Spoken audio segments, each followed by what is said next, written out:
Hey guys, what's up? Welcome back to my channel. It's Jordana. Today I'm going to be actually going over my labor and delivery story. It did not go traditionally whatsoever, so I just wanted to share with you guys kind of like what my experience was, in case anyone out there goes through something similar or can relate, has gone through this in the past. So if you want to see how I gave birth to my daughter, then just keep watching. Okay, so my original due date was August 31st for my daughter to come. So getting up, once you get to a certain point of your pregnancy, you start going in weekly. So my weekly checkups, everything was normal. It was on target for her due date pretty much. Like she was going to come on her due date, if not a little bit after. So one of the days, it's so funny, I actually hadn't really gotten any sleep the night before. So in the morning, I wake up and I have an appointment. So I tell my husband, I'm going to go to this appointment. When I come back, be able to get some rest, whatever. So I go to the appointment. I get an ultrasound. Everything looks great. And I had just had an appointment the day before. So at the end of the ultrasound appointment, the ultrasound tech comes back in and says, and I could tell she seemed like kind of nervous, like she had some news that she didn't want to say. And so she says, we just want to keep you here a little bit longer because your blood pressure was a little high. And we want to monitor it. Now, mind you, my entire pregnancy, pre-pregnancy, I've never had high blood pressure a day in my life. And again, I had just had an appointment the day before. So when she said that, I'm like, okay. In my mind, I'm thinking, okay, there must be some sort of fluke or something with my blood pressure. They probably just need to read it again. No problem, I'll stay. So I stayed, and they had me basically just sitting in a chair. They had the pressure thing hooked up to my arm, and they were monitoring me for a little while. So one of the nurses who came to check up on me, she's like, yeah, is your baby sleeping? I said, yeah, I think so. She's not really moving. So she said, oh, well, she just needs to move around. So we just need to monitor your blood pressure and monitor her just to make sure that your high blood pressure isn't affecting her heart rate at all or something like that. So I said, okay, no problem. I'm trying to kind of move around to get her to move. So she came over a few more times. Oh, why don't you try laying on your side or laying on this side or whatever, because we really just need to monitor her heart rate and we're not really getting it because she's not awake. So I'm trying. This girl's still sleeping. So finally, the doctor comes in, maybe like 45 minutes later, and he's like, yeah, listen, your baby's like, she's not moving, and we need her to move. Like, she needs to move or you're not leaving, because we need to be able to monitor her heart rate while she's awake. So I'm like, okay, well, I can go and get something to eat. He said, do you think that that'll help? I said, yeah, every time I go get something to eat, she pretty much wakes up and she's moving around. So the doctor's like, all right, I want you to go get something to eat, and then after you get something to eat, I want you to go to the hospital, and then they're going to do the test there. So I'm like, okay, I have to go to the hospital just to redo the test, whatever. I do exactly as he says. I went, I ate, and then I go to get the test redone. So when I go to the hospital, it's totally different. I go to the hospital, I tell them what I'm there for. They're like, okay. They had me go off into this room. Mind you, I said the first time I did this test, they had me just sitting in a regular chair with the thing on my arm monitoring me and my baby's heart rate. But fast forward at the hospital, they escort me to this room. I have to get completely undressed and put on a robe, and they have me laying down on a bed for them to like monitor my heartbeat. So I'm thinking like, oh my god, why are they so like dramatic here? Like, I'm not here for all that. I'm just here for the test that I did before. I'm just redoing it. I'm thinking it's like no big deal. So long story short, they end up monitoring me. They say, oh great, your blood pressure went back down. So I'm thinking, of course it did, because I don't have high blood pressure. It was probably just a fluke. Oh, really quick, that morning that I was getting ready for my doctor's appointment, one of my rings did not fit. And I had told my husband, I said, isn't that weird? I was just wearing this ring yesterday. My ring didn't fit. I didn't think anything of it. So fast forward the high blood pressure thing, I wasn't even thinking. So anyway, the hospital, they're monitoring me. They say after like an hour or so, they're like, your blood pressure came back down. It looks great. We just want to keep you on here a little bit longer. So Um, yeah, so I'm like, okay, well, can I just have my husband come and sit with me while this is happening? Because they were like, yeah, it might take like about an hour or so. I said, okay. So my husband comes down, he sits with me, blah, blah, blah, blah. I'm like, I should be out of here in no time. They already said my blood pressure went down. The nurse comes back in after like another hour of monitoring. Now, mind you, they said my blood pressure went down. They wanted me to stay there so they could continue monitoring my baby's heart rate. The nurse comes in and she's like, okay. She had a face like this girl had something she wasn't sure how she wanted to tell me. Yeah, so we were talking to the doctor and we think that you should stay. So I'm thinking maybe she's talking about staying for more monitoring, but at that point I had been there like 2 hours, so I was like, stay for what? Like, stay for what? I was so confused. This woman says, we think you should stay and have the baby. At this point, I'm still like a good week away or so, about a week ahead of my due date, and again, all my checkups I had already been on track for my due date. So I'm like, what do you mean have the baby like today, here, right now? And she's like, well, basically what was happening was my daughter she kept putting pressure on her umbilical cord, so that was affecting how much oxygen she was receiving, which affected then her heart rate. So the reason why they didn't rush me into an emergency was because she was kind of pushing on her umbilical cord, and then she would get off of it. So she was kind of able to recover. But their thought process was, which makes sense, was you're already 39 weeks pregnant, so we don't know why this is happening. If you go home, you have no way of, like, I would have no way of monitoring her heart rate because she was moving normally and all of that stuff. So their thing was, let's just go ahead and get her before this continues. So I'm like, oh my gosh. So the nurse was like, I'm gonna let you and your husband talk about it. So we talked about it. We basically were like, we don't have a way of monitoring her heart rate at home, so we probably shouldn't leave. Let's have a baby. So we told the woman, the nurse, she came back, we told her, we're going to stay and have the baby. So she's like, okay. So how it works is, you guys are in this room for now. As soon as the labor and delivery room opens up, because it was so packed, everyone was having babies this time. She said, as soon as the room opens up, then we'll get you guys moved in there. So I said, okay, is my husband going to have time to go home and get the hospital bag? Poor thing, he had to go home, get the hospital bag. She said, yeah, no problem. He went, he got everything, came back. Thankfully, I had already had the hospital bag packed up from. So if you're an over planner or overachiever, that's okay, because I'm so glad I had everything already packed up in the suitcase, and the suitcase was already in the car. He just didn't bring the car with him. I live in New York. Anyway, but thankfully all of that was already put together, so he just had to really just go home and grab the car and come back. Thank goodness I had already done that, because that would have been annoying. I personally physically could not leave, so it would have just been on him. Thankfully everything was together, so it wasn't as stressful. Fast forward, he comes back. We're waiting for a delivery room for hours. Like, I think we were waiting 7 hours in that room, and they're just monitoring me the whole time. Oh, and not to mention, I had asked, I said, well, if you want me to have the baby today, how are you doing that? Because I really did not want a C-section.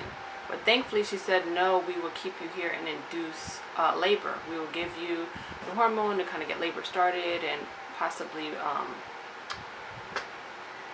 break your water and kind of start the process that way. I said, okay, good, because I just really did not want a C-section.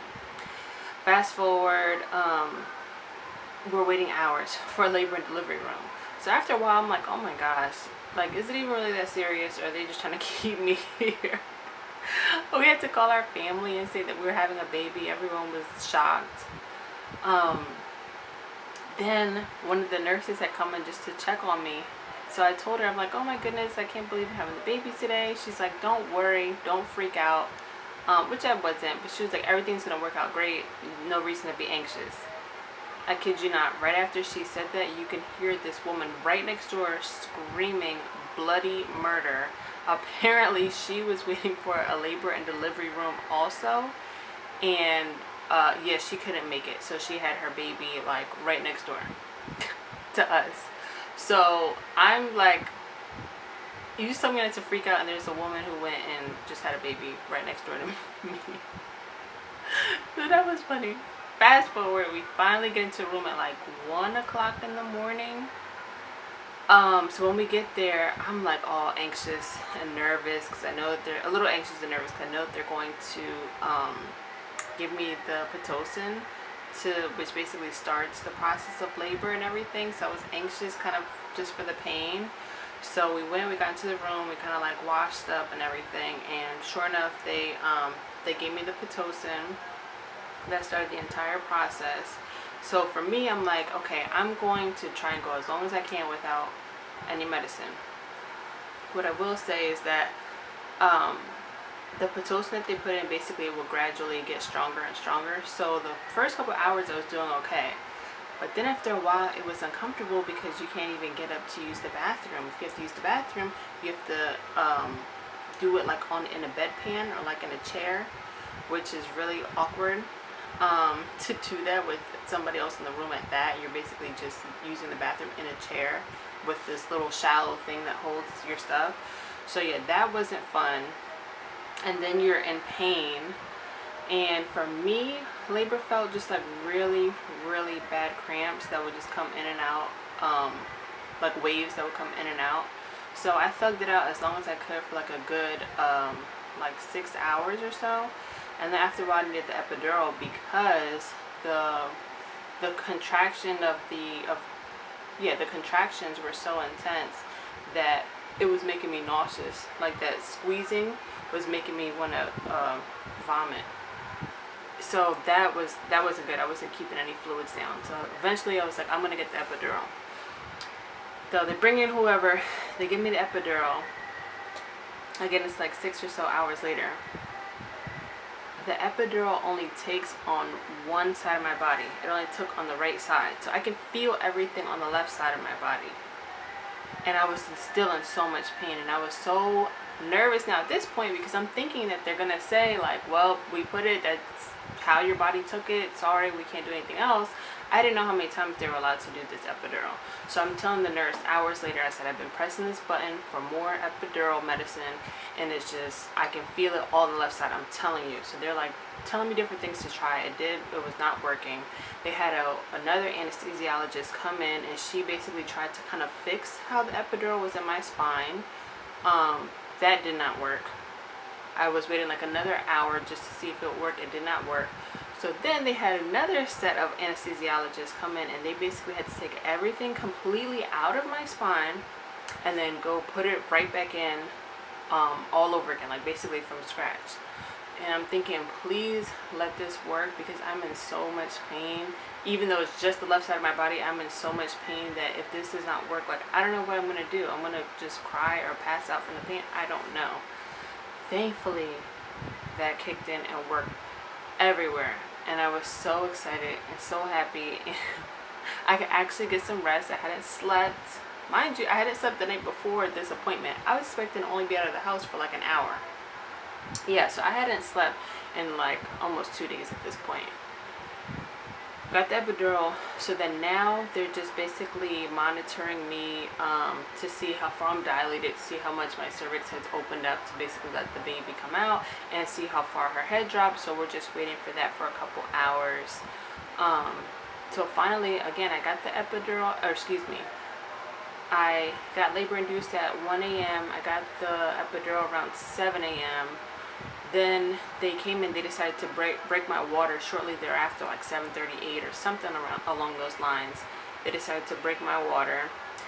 I will say labor is very invasive. You constantly have people coming in and sticking things in you and taking things out of you. It's very, very invasive. I feel like it was really, I'm happy that my husband was able to be in the room with me. I feel like it's really important for you to have a support person because it can be kind of invasive and you always have a different person who's changing shifts or what have you. So fast forward, they kept checking how far I was dilated, how much her head was dropping, until like 4:45. Then they said, okay, you're fully dilated. Her head doesn't need to drop anymore. Now we just need to wait for you to feel a little bit of pressure, like you have to do number 2, and that's when we're going to start pushing. So I'm like sitting there waiting to feel this pressure. And finally I started feeling it. I let them know, and they had me, the doctors came in and they had me do some practice pushing, and the nurse told me ahead of time, she said, you have an epidural, so it's not going to feel you're not going to feel pain, you're just going to feel pressure, but don't freak out so much, you're taking this beautiful experience from yourself. So we did a couple practice pushes, and then eventually they were like, okay, no, for real, like we're ready now. They turned on all these like lights, like stage lights. They lifted the bed up like this, you know, up into the air, so at their eye level with me. They had all these tarps everywhere. I'm like, oh my God, like it's for real. Right before they did all this, mind you, I had to call my mom. I'm like, please tell me that I can do this. Like, I just need you to tell me that I can do this. She's like, you can do it. Don't even worry. You can totally do this. Thank God for her. Thank God for my husband being there. Thank God for my best friend, Asia, who was actually outside the hospital window with a whole poster while I was pushing. Thank God for all of them and everyone who just prayed for us, especially because this whole experience was not planned this exact way. We weren't expecting it at all. But yeah, so they got everything ready. It was time to push. At that point, it was like 6 o'clock, 6 or so. I had been in labor for 15 hours. So when we got to the point where they said, okay, these next couple pushes, we don't even want you to like take that big of a break in between, because like she's like right there. I got this girl out in 20 minutes. 20 minutes, yes. I was in labor for 15 hours. Once it was time to start pushing, I was pushing for real. I was not like, oh, I don't want to do it. We're getting her out. Okay, I want to meet my baby. I'm ready. So my baby was born at 6:37 p.m. And it's just kind of like what everyone says, that when you first see your baby, you just fall in love. And I could feel, it is true, I didn't feel any pain. I did feel just pressure coming out of me, and they put her immediately on my chest. And it was just like, wow, like I have this human, and her eyes were wide open. Of course she was crying, but then the doctors were saying, talk to her. And as soon as my husband and I started talking to her, you could tell she recognized our voices because she stopped crying. It was amazing. So we were singing her happy birthday, and she stopped crying for a split second. But it was like to have this baby on your chest that's just staring at you and recognizes your voice. It was really an out-of-body, literally, experience. And it's something that I feel like just going through labor, it was the most challenging thing I had to do in a good way, or stretching thing I had to do in a good way, because it's like you are in your most vulnerable state, physically and mentally, and you have to somehow get to a place where you're your absolute strongest, because there is a life, and your life and somebody else's life who's depending on you. So for me, I had to just mentally go somewhere else, and my husband was there encouraging me. He was holding me. You can do this, you're doing great, you're almost there. And that's just kind of what I was telling myself too. And the doctors were super supportive. But yeah, I was able to push my baby out in 20 minutes. It was totally like not what I expected. I was all shaken up from the epidural, but everything that they say about labor and delivery is true. You just fall so in love with your baby. I will say, if you're already in love with the other parent, you fall way more in love with them, especially if they're hands-on. So yeah, it was just amazing. It was amazing how, like I said, I had my best friend pushing. We had our family members checking in via text, and it was just an awesome, unexpected experience. And yeah, I totally thought I was just going to go to a quick appointment, and I ended up delivering a baby the next day. So I hope you guys enjoyed my story time. If you guys want more kind of behind the scenes of what happened after I gave birth and how that process went at the hospital, let me know. But thank you guys so much for watching. Make sure you like, comment, and subscribe. I'll see you guys next time. Bye.